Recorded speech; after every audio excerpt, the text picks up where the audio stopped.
Ay pre, alam ko may kakilala kang gusto bumili ng beachfront properties eh. Have you heard Landco Pacific?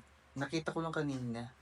It is a new development na kung saan it is the best and the most innovative project development in the entire Philippines. Grabe. Ngayon lang ako nakakita ng development na nagamit ng double pipe system. Ang location ay Laia, San Juan, Batangas.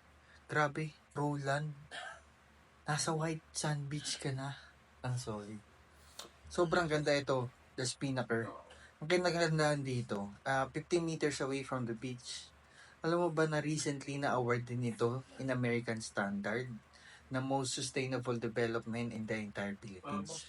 At alam mo ba, sinerch ko, ang chairman din pala dito ng Landco ay walang iba kundi si MVP. Tama. Siya yung may-ari ng ng Meralco PLDT. Grabe. Siya din yung kauna-unang na developer na nagtayo sa Punta Fuego, kung alam mo yung Punta Fuego. Ayun yung parang, siya mala Forbes yun nun, na nasa beach, na in 1994, sila pala yung pioneer doon pa. So stable ng ng company, real estate company ni Manny Pangilinan. At no doubt naman na lahat naman ng business niya successful talaga. Meralco pa lang.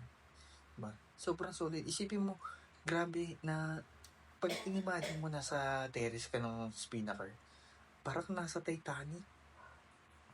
Lahat din ng kailangan mo nandun lang. Pagbaba mo, may mabibilan ka doon. May mga market din doon na pwede mong bilan ng goods, ng mga pwede mong lutuin.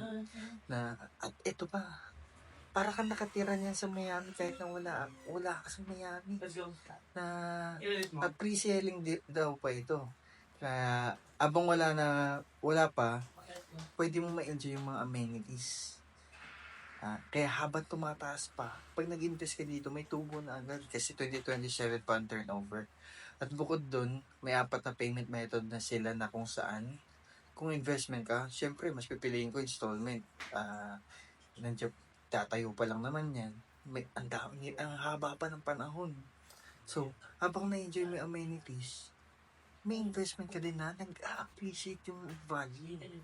Kasi alam mo naman, pag property, hindi naman nag-depreciate yan. At safe na safe kasi inflation rate.